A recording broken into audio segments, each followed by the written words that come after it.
പിന്നെ ഈ അമ്മേൻ്റെയൊക്കെ ജീവൻ നിലനിർത്താൻ ഒരു പ്രധാന ഘടകം നമ്മളെ അഫ്നാസും സജീറാണ്. എന്നെ മനു ഇത് കണ്ട് വിളിച്ചപ്പം തന്നെ ഞാൻ പെട്ടെന്ന് ഗ്രൂപ്പിൽ വോയിസ് ഇട്ടില്ല. അപ്പം തന്നെ അഫ്നാസിനെയും സജീറിനെയും ഇവിടെ കിട്ടി. അവർ പോയതിലേക്ക് അപ്പം തന്നെ എടുത്തു ചാടി അമ്മേൻ്റെ അടുത്തേക്ക് പോയി അമ്മേനെ രക്ഷപ്പെടുത്തി. അപ്പോൾ തന്നെ ഫയർഫോഴ്സ് എത്തി.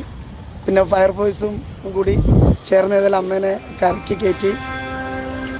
പിന്നെ ഏതായാലും ഇവരെ രണ്ടുപേരുടെ ഇടപെടൽ നമുക്ക് ഒരിക്കലും എന്താ പറയാ, ആ ഒരു അമ്മ അവിടെ ജീവിച്ചിരിക്കുന്നതിന് ഇവരെ ഈ രണ്ടുപേരുടെയും നല്ലൊരു ഇടപെടൽ ആണെന്നും കൂടി ഞാൻ ഓർമ്മപ്പെടുത്തി. നാട്ടുകൂട്ടത്തിൻ്റെ പ്രത്യേക അഭിനന്ദനം ഞാൻ അഫ്നാസിനും സജീറിനും അറിയിക്കുകയാണ്. കാരണം വിളിച്ച് ഞാൻ കൊണ്ടായപ്പോൾ തന്നെ ഒന്നും നോക്കിയില്ല, പുഴയിലേക്ക് അവർ എടുത്തു ചാടി അമ്മേൻ്റെ അടുത്തെത്തി. അമ്മേനെ പിന്നെ അവിടെ പിടിച്ചു നിർത്തി ജീവൻ പിന്നെ നിലനിർത്തി. ഇല്ല, ഓൻ ഇവിടുന്ന് ചാടിയതാ. ഓൻ ഇവിടുന്നാ, ഞങ്ങളെ കമ്പനിക്കാരനാ.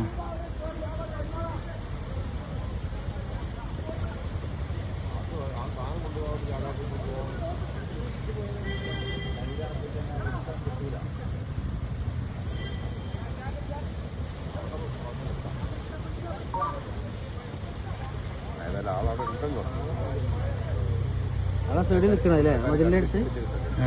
ഒരു കൈ താഴ്ന്നതാണ്. മൂന്ന് മൂക്കിന് കണ്ടോ?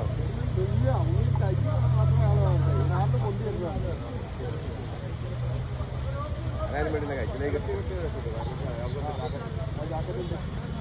റോപ്പായിട്ട് പോയാലേ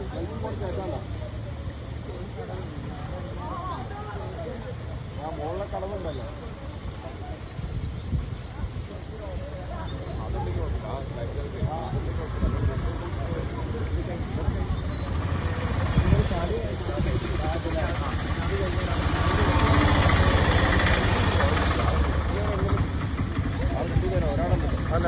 മൂന്നാള് വെറുതെ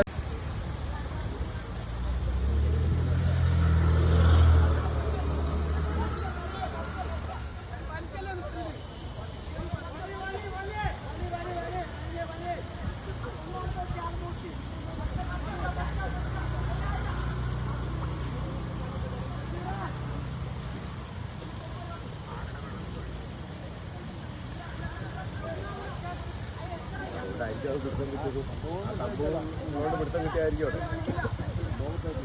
അവർ വിട്ടാൽ ഞാൻ കാറ്റിൽ അവർ കുടിക്കും. കാറ്റ് കവിഞ്ഞ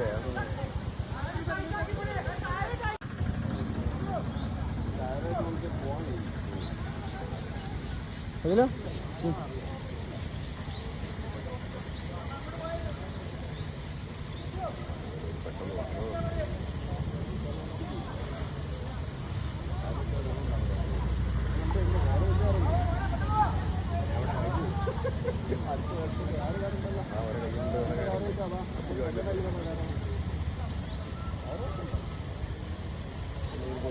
സെറ്റപ്പ് ഉണ്ടാവും.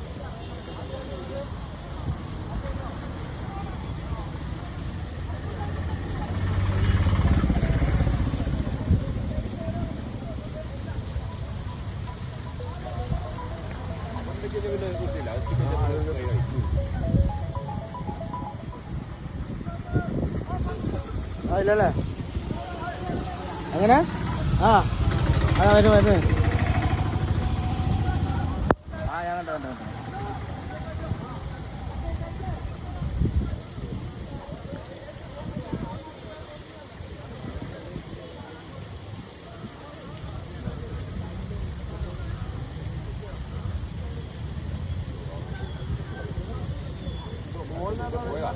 ഈ ഭാഗത്തു നിന്ന് പറഞ്ഞാൽ പറ്റുന്നത്.